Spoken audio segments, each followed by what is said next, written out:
nombre de la vicerrectora académica, profesora Fátima Garcés, y de la Gerencia de Información, Conocimiento y Talento, le damos la más cordial bienvenida a nuestra biblioteca central.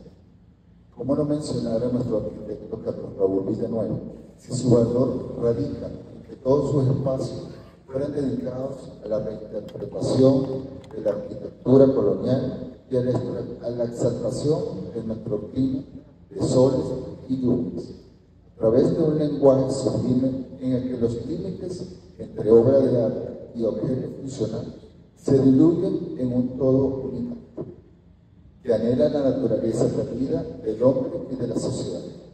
En esta oportunidad nos une el 10º aniversario de la Revista Venezolana de Legislación y Jurisprudencia, donde se presentará el número más reciente de la revista y la presentación de algunas obras por parte de sus autores, coautores y coordinadores. Para dar inicio a la actividad, termino citando al arquitecto Carlos Raúl Villanueva: el edificio solo tiene importancia por el contenido viviente que abriga. Muchísimas gracias.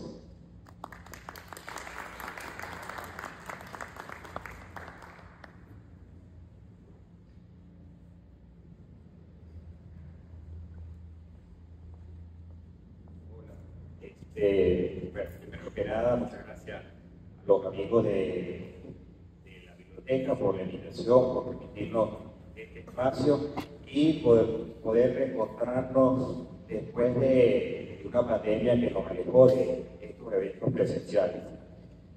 La revista siempre ha querido llegar a diferentes espacios porque, si bien está integrada por profesores de la Universidad Central, no es una revista exclusiva o endógena donde solamente tenga cabida la Universidad Central, sino somos un espacio donde cualquier persona, jurista, quiera difundir su ciencia, su trabajo, pueda tener las puertas abiertas. Entonces, verdad que estamos muy contentos por estar otra vez aquí y esperamos pronto visitar otras universidades, otros centros de discusión para poder intercambiar y discutir temas de actualidad. En este caso nos corresponde celebrar el 10º aniversario de la Revista Venezolana de Legislación y Jurisprudencia. Siempre lo digo porque creo que es clave.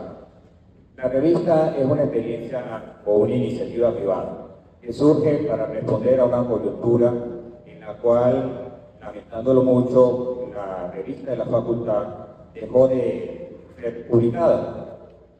En esos 59 años que ha tenido vigencia efectiva la revista de la facultad, se lograron publicar 139 números. Nosotros, ante ese vacío que dejó la inexistencia de nuevos números de la revista, quisimos ofrecer un espacio para todos aquellos que aman escribir, discutir y difundir, pudieran continuar con su labor. Entonces, para nosotros es un motivo de alegría el poder cumplir con ese objetivo, porque ciertamente en estos últimos 10 años hemos logrado publicar 2 números cada año, ya que somos una revista semestral, y 20 números en los 10 años que nos corresponden. Entonces, creo que eso es meritorio, porque justamente uno de los elementos críticos de las publicaciones periódicas es su continuidad. Nosotros, con sacrificio, esfuerzo, con siempre el apoyo tesonero de Miguel Ángel, de profesores de Belandria, que actualmente no está en Venezuela, y en su momento también con el profesor de Pararangure, Fernando, ya nos abandonó, y nuestra muy querida y siempre recordada María Candelaria Domínguez Guillén, pudimos avanzar en este proyecto. Hoy enfrentamos nuevos retos, pero queremos hacer un pequeño balance. En ese balance podemos decir que en estos 10 años la revista ha logrado publicar un promedio o un número de 330 artículos, lo que nos da una media más o menos de 16.5 artículos por número, lo cual no es nada despreciable para una revista nueva joven o limitaciones desde el punto de vista financiero. Aún así, nosotros queremos destacar lo que puede hacer la iniciativa privada. Imagínense si lo que puede hacer o lo que debería retomar las universidades, los centros de investigaciones y aquellos entes que de repente puedan contar con recursos propios y también con otros que lleguen a través de colaboración. Esa sería la intención, de tratar estos espacios. En todo caso, para hacer un cierre de lo que me corresponde decir sobre la revista, quisiera destacar algo que para mí siempre ha sido claro. La revista no solamente ha difundido trabajos de grandes maestros que se encuentran en lo más alto de su carrera profesional y académica, sino que también ha logrado difundir trabajos de jóvenes. Y yo creo que ahí está uno de los valores más importantes que podemos destacar de nuestra obra, es abrirle las puertas a aquellos jóvenes que salen de las aulas como abogados y que tienen inquietud y deseos de seguir creciendo y formar doctrina. Nosotros, con alegría, porque ya tenemos 10 años en esto, hemos podido ver cómo jóvenes han publicado artículos con nosotros y hoy en día ya han consolidado una doctrina propia y ya son un centro de interés o ya tienen un espacio ganado. Y para nosotros eso es fundamental, porque creemos que es clave generar un relevo. Necesitamos nuevos profesores, necesitamos investigadores, necesitamos gente que crea en esta obra que es más que todo un apostolado. Finalmente, creo que esto lo hacemos por amor a la ciencia y creo que todo lo que se hace con afecto pues, siempre trae buenos resultados.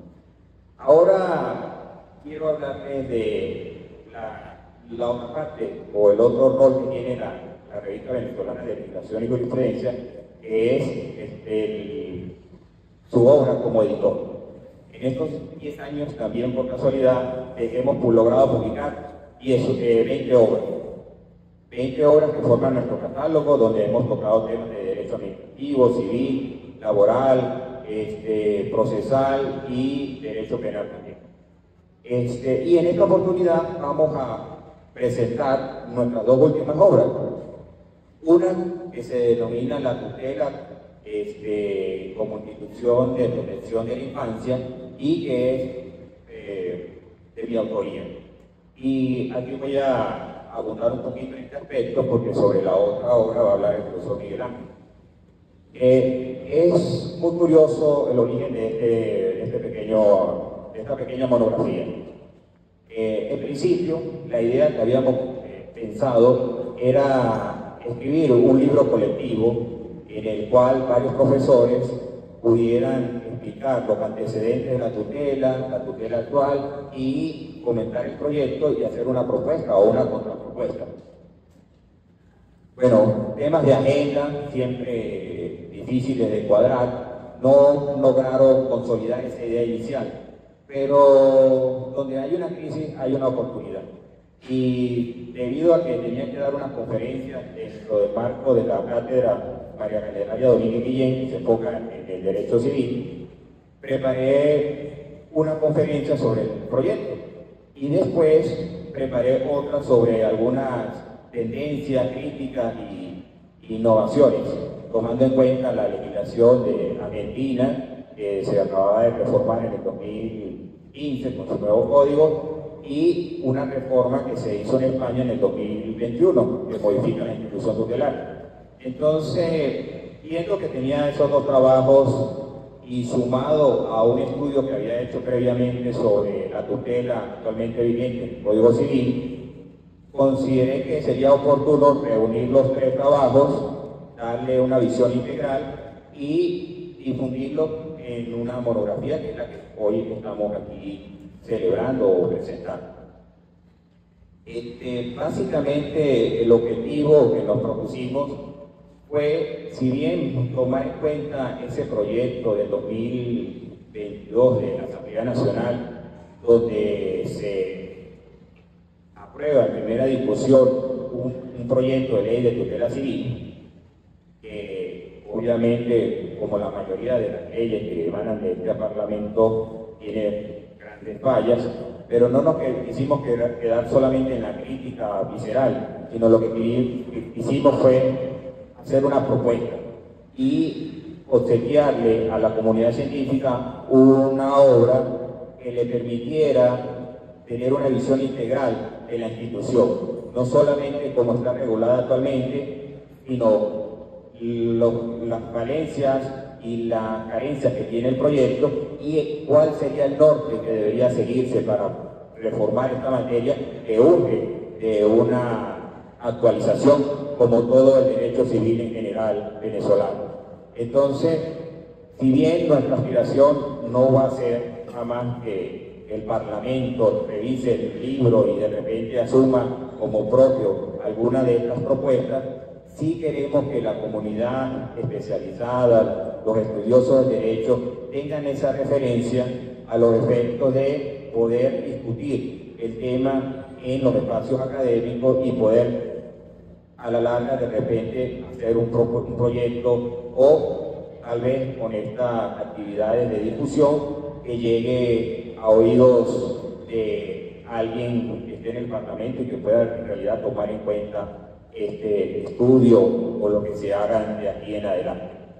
En definitiva, estamos contentos porque no nos hemos quedado con los brazos cruzados, porque hemos demostrado que todo depende de la voluntad, el esfuerzo, el tesón y de que la coyuntura o las situaciones políticas, económicas, sociales que hoy nos agobian no nos va a gobernar o no nos va a hacernos salir del camino que es fijo, que estamos claros que es seguir trabajando por la ciencia, por el derecho y recordando a Ariel cuando nos invitaba a la lucha por el derecho, pues obviamente en un estado donde se discute si en verdad tenemos estado de derecho, creo que se justifica con mayor ahínco. Muchas gracias y le doy la palabra al profesor Miguel Ángel.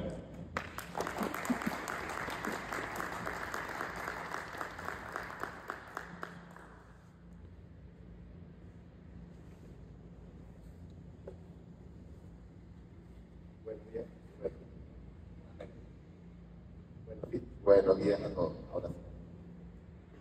Bueno, en primer lugar, en nombre propio y sumándome a la revista venezolana de Legislación y Jurisprudencia, quiero dar las gracias al vicerrectorado académico de la Universidad Central de Venezuela, nuestra máster de la Académica Sombra, y también quiero dar las gracias a la Biblioteca Central de la persona del colega y amigo profesor Ricardo por poder disfrutar nuevamente de estos espacios tan hermosos para este encuentro académico que estamos teniendo. Teniendo problemas con mantener la continuidad del micrófono, así que hay que pegarse a la voz. Bien. En mi caso, en esta primera oportunidad, voy a hablar acerca del libro El Derecho Civil y el Derecho Administrativo. Este libro tiene su origen, en primer lugar, en un trabajo que presenté en un evento internacional que se celebra cada año, el Foro Iberoamericano de Derecho Administrativo. Y hace un par de años, cuando se celebró en Uruguay, Montevideo, el tema era la convergencia, la confluencia entre el derecho privado y el derecho público, específicamente el derecho público. Yo presenté una ponencia, no asistí, pero sí la envié y se publicó. Y me pareció que se me habían quedado muchas cosas en el tintero, porque hablar de las confluencias entre el derecho civil y el derecho administrativo, pues da para mucho. Y tan así da para mucho que ya me ha pasado más de una vez que me encuentro algún colega de cualquier rama, profesor de cualquier rama, y me dice, en ese artículo te faltó tocar tal punto, podías haber hablado de registro civil, podías haber hablado de tal asunto, por supuesto, es un tema inagotable, la convergencia entre el derecho administrativo y el derecho civil, porque ambos además arropan la vida de la persona desde su nacimiento hasta su jubilación, incluso más allá. Pero lo cierto es que yo presenté este trabajo y luego de ello, conversé con el amigo el profesor Varela y le dije que eso podía convertirse en un libro. En primer lugar, además, luego de ello presenté la ponencia en el marco de la Cátedra María Candelaria Domínguez Guillén, en la cual hizo la presentación al evento virtual el profesor Oscar Riquese, que también presente, que hablaré en unos minutos. Pero entonces discutimos con Edison y llegamos a la conclusión de que esto podía intentar hacerse una obra colectiva sobre la confluencia entre el derecho civil y el derecho administrativo. Y así se hizo la convocatoria. Tengo que decir que quizás no tuvo toda la receptividad que yo hubiera querido, pero no importa. Ahí está esa pequeña obra colectiva que básicamente les voy a referir un poco quiénes son quienes intervienen. Pues está, por supuesto, la palabra del profesor Oscar Riquese, la palabra del profesor Edison, pero mi trabajo está ampliado porque a mi trabajo original me tocaba como tres puntos generales la constitucionalización del derecho privado y a la vez la constitucionalización también del derecho administrativo. Por otro lado, el tema de la interaplicación del derecho público con el derecho privado. También tocaba algunos asuntos específicos vinculados con el tema del contrato administrativo o contrato de derecho público, la superación de esa dualidad de nuestro derecho, también el criterio de la aplicación del derecho privado al derecho público como elemento que determina la competencia de los tribunales administrativos, pero también el referente a si existe o no un derecho privado administrativo o de un derecho administrativo privado, que es uno de los puntos en los cuales recientemente la doctrina venezolana lo ha abordado, y es un punto de vieja data tanto en el derecho administrativo como en el derecho privado. Pero además le agregué un capítulo adicional sobre los derechos reales administrativos. Me pareció importante porque me llamó mucho la atención que la doctrina venezolana no le había dedicado especial atención al punto. Así había algunas referencias incidentales en trabajos monográficos o manuales, pero dedicarle al menos un estudio un poquito más detenido y sobre todo actualizado al tema, que me parece muy importante, pues no se había dado. Y tengo la grata sorpresa que el profesor Riquese, hace un rato conversando con él, me decía que él también tenía su opinión sobre el punto que quizás iba a plantearlo, lo cual me complace mucho porque esto es justamente lo que se pretende, lo que pretendemos que escribimos, que nos lean, sea para estar de acuerdo o para estar en desacuerdo, y si es posible para que estén en desacuerdo y escriban expresando de manera fundada, de manera objetiva sus desacuerdos. A mí me parece maravilloso cuando alguien escribe diciendo que no está de acuerdo con lo que yo escribí, porque ya de por sí es un gran mérito, significa que me leyó y me prestó atención. Diferente cuando simplemente se dedican a denotar a la persona, como también me ha sucedido lamentablemente. Por suerte no ha sido en la mayoría de los casos. Lo cierto es que, además, en esta obra colectiva, aparte de mi trabajo, hay dos trabajos que probablemente son más meritorios. Uno es el del profesor José Ignacio Hernández González, profesor de Derecho Administrativo de la Cátedra de la Central, lamentablemente hoy ausente en Venezuela, ausente físicamente, pero no ausente en su trabajo. Él sigue trabajando, sigue publicando, sigue debatiendo. Un trabajo muy interesante del profesor José Ignacio Hernández, una de sus líneas de investigación, que es el tema acerca de la evolución de la contratación pública, del contrato administrativo, del contrato público, y justamente las consecuencias de haber adoptado de manera casi irrestricta y, en su opinión, de manera casi irreflexiva, todos los lineamientos franceses del contrato administrativo, las consecuencias que eso ha tenido incluso más allá del derecho. Yo los invito a leer este trabajo, se puede estar de acuerdo o en desacuerdo en parte o de todo con él, pero sin duda que es un trabajo que llama a la reflexión. Y la tercera obra que me complace mucho señalar que pudimos publicar es un trabajo de una estimada amiga y profesora de la Universidad de La Coruña en España, la profesora María del Carmen Rodríguez Martín Retortillo, que además, curiosamente, es la sobrina nieta de los profesores Lorenzo Martín Retortillo Vázquez y Sebastián Martín Retortillo Vázquez. Y para los administrativistas, hablar de Sebastián Martín Retortillo Vázquez es hablar de una de sus obras más importantes, como es el derecho civil en la génesis del derecho administrativo. Entonces, lógicamente, que un administrativista hace unos 60 años le haya dedicado su tesis doctoral, como fue el caso de Sebastián Martín Retortillo, a explicar el tema de que el derecho civil y el derecho administrativo no están alejados, no son compartimientos estancos, sino que evidentemente todo el derecho se nutre, en muchos casos, del derecho civil y probablemente termina nutriéndose del derecho romano, hay que decirlo, pues me pareció muy importante. Y además el testimonio de que sea justamente la profesora María del Carmen Rodríguez Martín Retortillo quien escriba sobre la situación actual del contrato administrativo en la legislación española y la influencia que produjo los trabajos del profesor Sebastián Martín Retortillo Wagner. Yo quiero aquí agregar un poco y señalar además, porque muy poca gente lo sabe, que Sebastián Martín Retortillo Wagner estuvo varias veces en Venezuela y en algún momento incluso fue director del Instituto de Derecho Público de la Facultad de Derecho en los 60. Todavía no era ciencia jurídica de Derecho.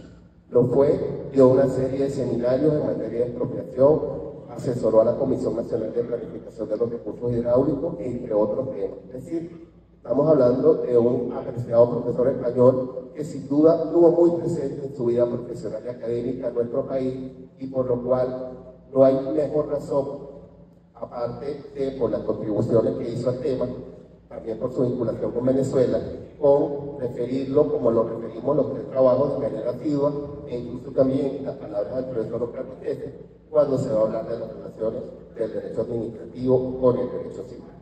Bien, no les quito más tiempo, los invito a consultar estos trabajos, en el caso del libro del Derecho Civil y del Derecho Administrativo está de libre acceso en el portal de la Revista Venezolana de Legislación y Jurisprudencia. Muchas gracias. Ahora la palabra la cedo al profesor.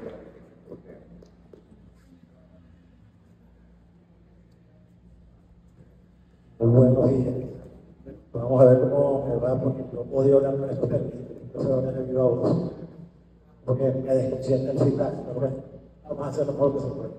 En primer lugar, quiero agradecer la invitación que amablemente me extendió el profesor Varela y el profesor Torrealba para celebrar esta nueva publicación de la revista venezolana de Legislación y Jurisprudencia, la presentación de los nuevos títulos publicados por la editorial de la revista, que marcan un nuevo hito en su historia y muestran que este proyecto ya ha arrancado, está consolidándose y esperemos que ahora sea completamente sostenible en el tiempo. A ello, muchas gracias.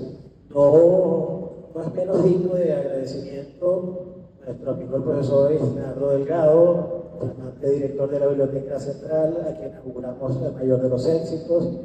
Lo conocemos hace muchos años en nuestra práctica en la facultad y sabemos de su capacidad y su talento, de lo que hace. Y bueno, pues el anfitrión, pues el dueño de la casa, muchas gracias por recibirnos hoy también.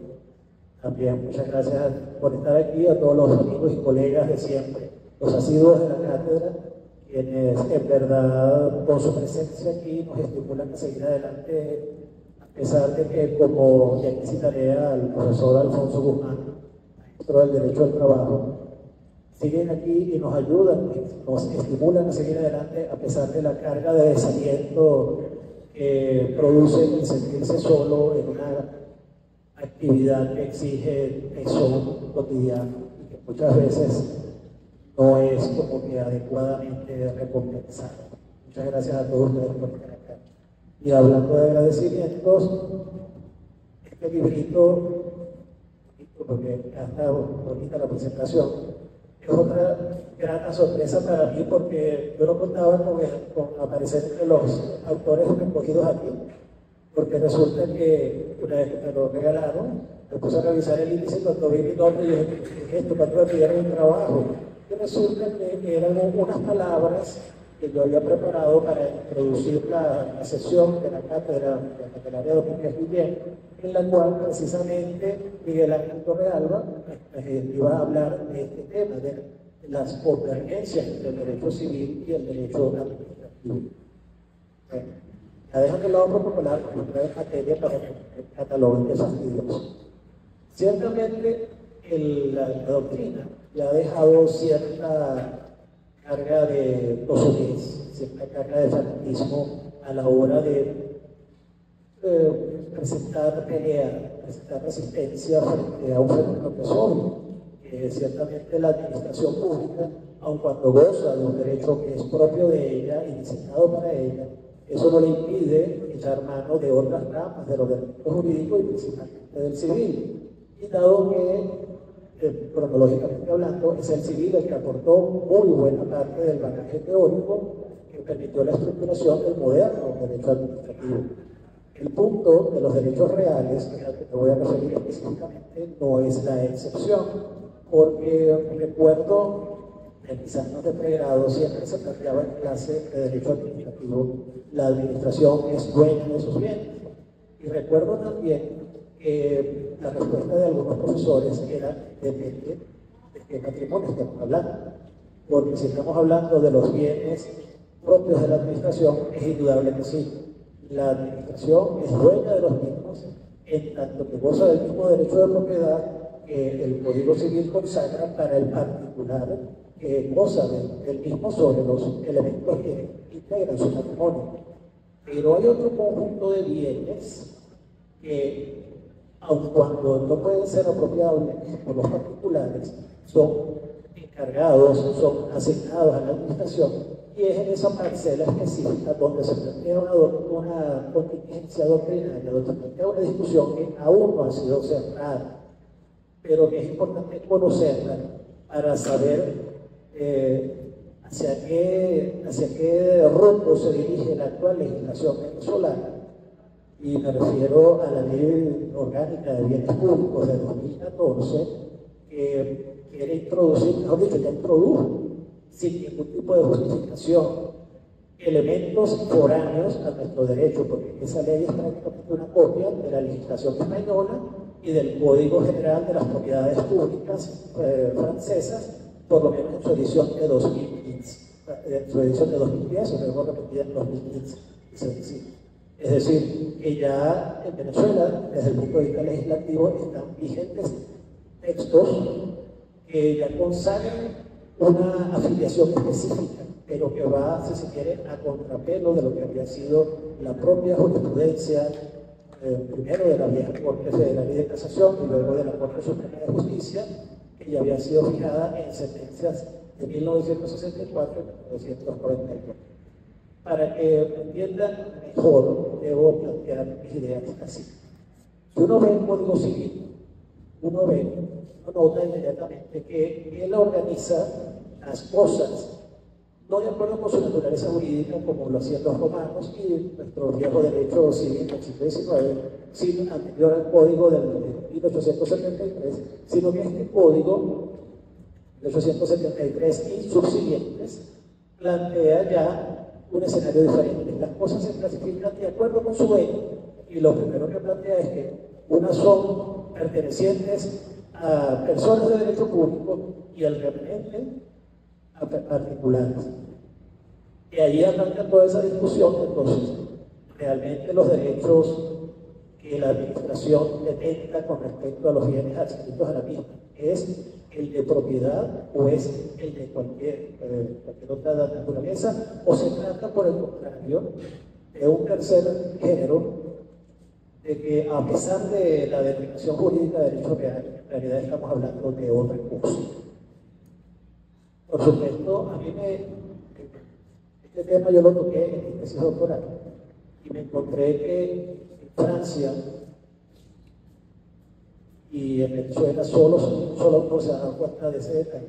Se discute mucho sobre que la clasificación de las cosas, el Código Napoleón, que fue el que cumplió el Código Guzmancista, partía de un error técnico imperdonable e injustificable, pero que por tradición se mantuvo, que es que esa clasificación de las cosas que pertenecen a la administración dentro del Código Civil en realidad fue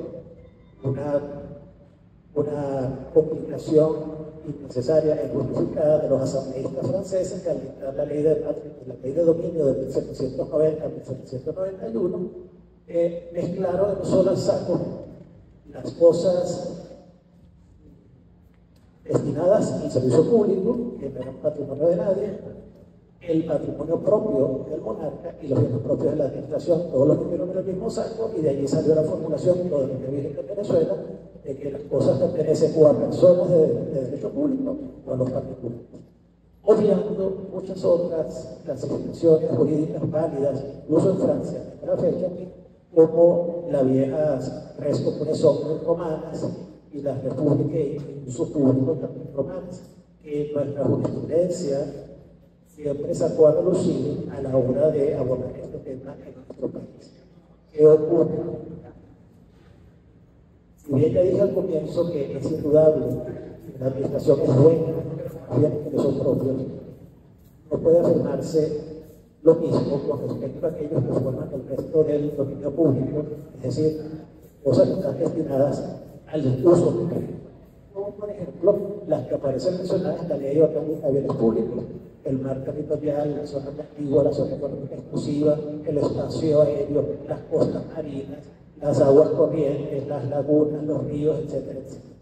Porque si nosotros escudriñamos en la génesis de nuestro derecho civil, vamos a encontrarnos que en la raíz última de la naturaleza jurídica de esas cosas, nos vamos a encontrar nuevamente a los romanos diciendo son cosas comunes a todos los hombres, por ende no pueden ser propiedad de nadie, y eso, por lo menos en mi opinión, se puede hacer valer incluso frente a la propia administración. Claro, esto no significa que yo quiera desconocer los derechos y potestades que legítimamente puede ejercer la administración en ejercicio de sus competencias. No quiero que se entienda que llega a un extremo prácticamente negatorio de lo que es lícito. No, sino que debemos poner las cosas en su justo lugar y debemos entenderlas en su correcto sentido para evitar interpretaciones que, por el contrario, desborden la licitud de la actuación de la administración y se convierta en una herramienta que legitime el atropello del particular. Porque un punto que me sorprendió cuando estaba desarrollando la investigación de mi tesis doctoral era que casi nadie se había paseado por las consecuencias prácticas que implicarían aplicar al pie de la letra otra ley, que es la de ley de zonas costeras, que afecta al dominio público, una franja de tierra que parte de la línea más alta marea hasta 50 metros tierra adentro. Y dice, todo lo que esté allí se afecta al dominio público.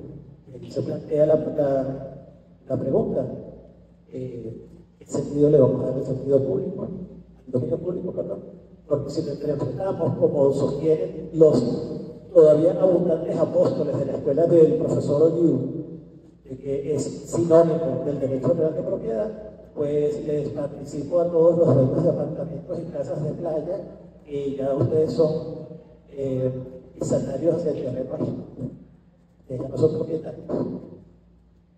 Por el contrario, ya la Corte Suprema de Justicia había dicho en 1999, en una sentencia con ponencia del profesor Fantasmata, dice no, esa afectación, si bien persigue fines ilícitos que facilitan la actuación de la administración, debe interpretarse de una manera armoniosa con el derecho del particular. Y esto es sencillo porque el poder que se le otorga legítimamente por la Constitución a la administración procura la satisfacción de intereses generales, procura la atención, la solución de problemas que aquejan al público. Por eso debe dársele las herramientas para que logre ese cometido. Pero también los ciudadanos debemos coadyuvar en esos problemas. Pero me da miedo porque eso es lo que está patente y es ley vigente en Venezuela, de que aquí están introduciendo por vía de copiar legislación extranjera interpretaciones jurídicas que nos pueden llevar a verdaderos problemas sociales si no le ponemos una adecuada atención y nos centramos con serenidad y con dedicación al estudio.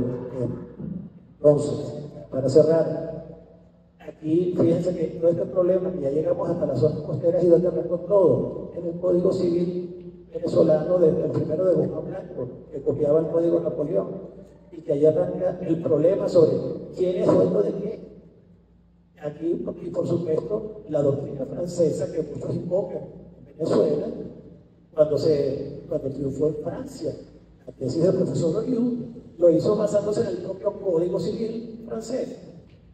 Entonces, este tópico, que parece tanto anecdótico, nos pone otra vez sobre la mesa, nos pone de gusto que sí hay una verdadera comunicación, sí hay una verdadera vinculación, no solo entre el derecho civil y el administrativo, sino entre todas las otras ramas, porque ya, para concluir, siempre he sostenido que el derecho con D mayúscula, el derecho en cuanto a ordenamiento total de un país determinado, en un momento determinado de su historia, puede verificarse como un árbol, un tronco del cual brotan numerosas y distintas ramas, pero todas se comunican entre sí, todas se alimentan de la misma savia.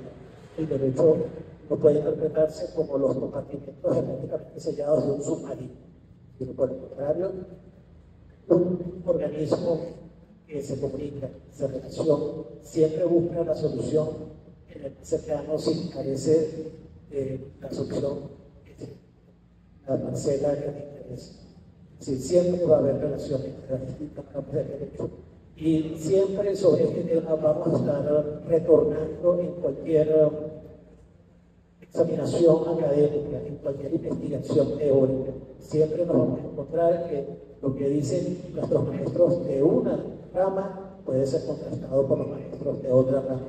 Y estamos hablando del mismo derecho, estamos hablando de cosas distintas. Muchísimas gracias por su atención.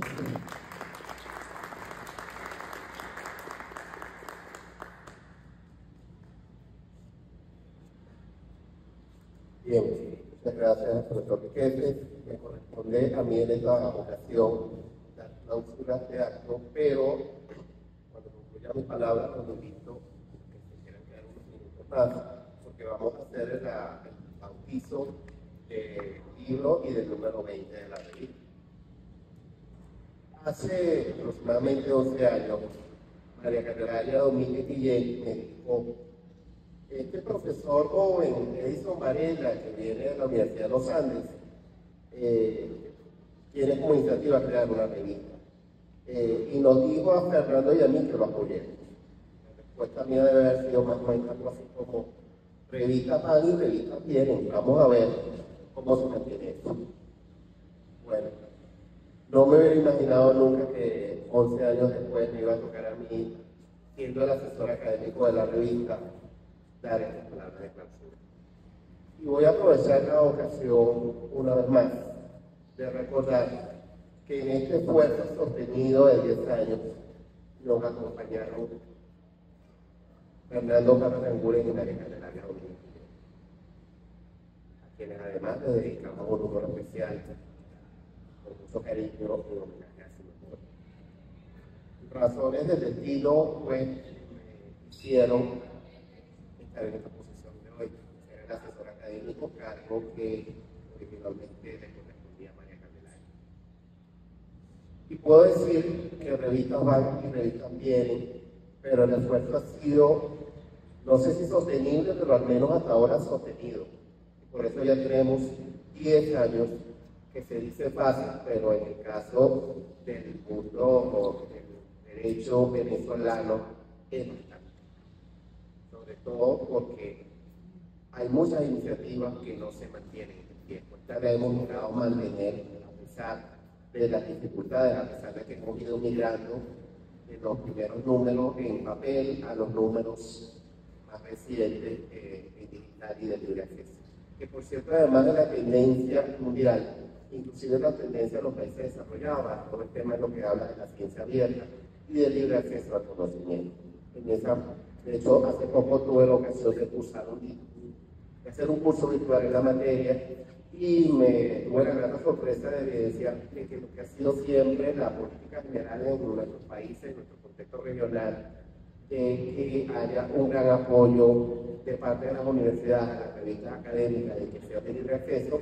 Eso parece que se está retomando, se está considerando como el liderazgo en los países desarrollados, en los cuales este es un asunto más de la empresa privada. Lamentablemente Venezuela, por las situaciones actuales, pues nos encontramos con que, como ya lo ha señalado el profesor Carlos García Soto, las revistas académicas en los últimos años han terminado resistiendo en el ámbito del sector privado, porque nuestras universidades en muchas ocasiones ya no le han prestado el apoyo que les prestaban.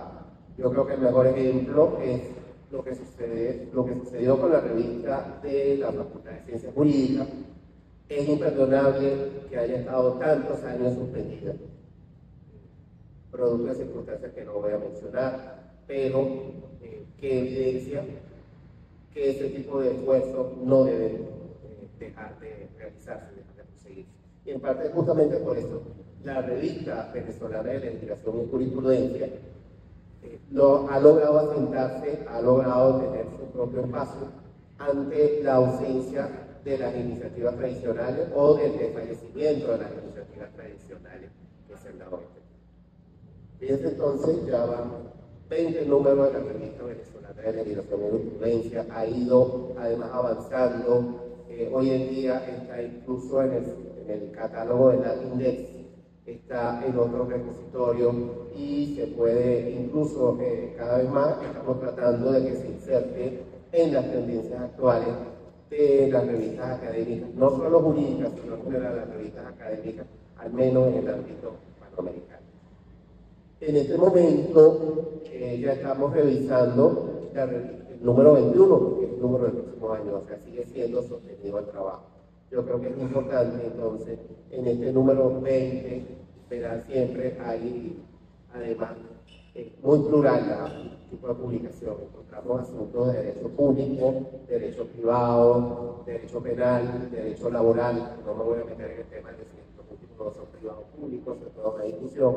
Pero lo que quiero decir es que la revista siempre tiene sus puertas abiertas a todos, a todas las universidades, a todos los académicos, y el único requisito es el requisito académico, que sea un trabajo que cumpla los requisitos metodológicos y que tenga un contenido que sea provechoso para la comunidad jurídica, para profesores, para abogados y para estudiantes de derecho. Y esperamos que podamos poder celebrar los 20 años y los 30 años de la revista venezolana de legislación y jurisprudencia con todos ustedes, amigos y compañeros presentes. Muchas gracias.